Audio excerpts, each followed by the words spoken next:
Now, the former American Cold War statesman Henry Kissinger has urged Ukraine to push for peace with Russia, even at the cost of territorial compromise. Yeah, there he's still in business. He's 98 now. And Kissinger told the World Economic Forum in Davos, quote, ideally the dividing line should be a return to the status quo. Pursuing the war beyond that point would not be about the freedom of Ukraine, but a new war against Russia itself. Let's turn to the Deputy Editor of The Spectator, Freddy Gray, for some thoughts on this. Freddie, welcome to you. It's good of you to join us on GBNews. We appreciate your time. Henry Kissinger, a doyen of diplomacy. For years, the pearls of wisdom that fell from his mouth were taken very seriously. Does he still matter? Well, I mean, I suppose he matters when he's right. And he's very often in his career been quite wrong, but he's also made some major decisions, and he understands the importance of the balance of power in Europe. And there's obviously this big debate going on in European circles among European governments about what to do if, as we believe, the Russians are sort of contemplating retreat, contemplating withdrawing. Do we punish them? And there's a very hawkish line that finds a lot of favour in Westminster, that is, we shouldn't reward Putin for his aggression. And that makes sense on a certain level. But against that, you've got to take the important moral question of, do we want this war to just keep on going if both sides aren't willing to stop? And do we not have to consider the broader stability of Europe? And for that, I think you need a neutral Ukraine, not a Ukraine that is too much of a Russian satellite or a Western satellite.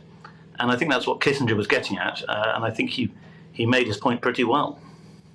Freddie, I know you've spent a lot of time in Washington. Is there a sense, perhaps, in which the UK is becoming a little bit of an outlier, a hawkish outlier? I mean, it seems to me, it will seem to many of our viewers and listeners, that the UK's position has been the right one.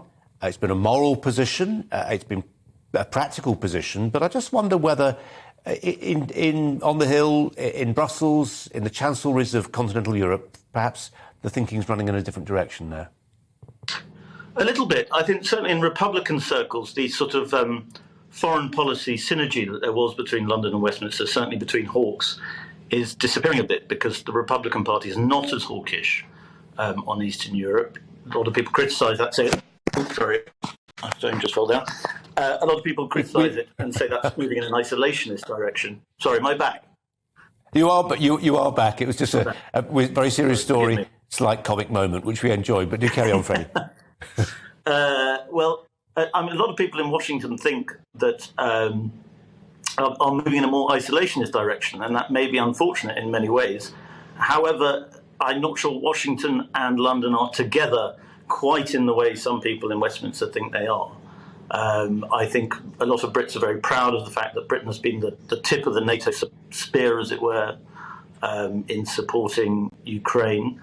And we made some good decisions, I think, on that front. However, that doesn't mean that we have America behind us on everything we're pushing for. And I think, in fact, there's a lot of people in America and the rest of Europe who are more eager for a solution, a quicker solution.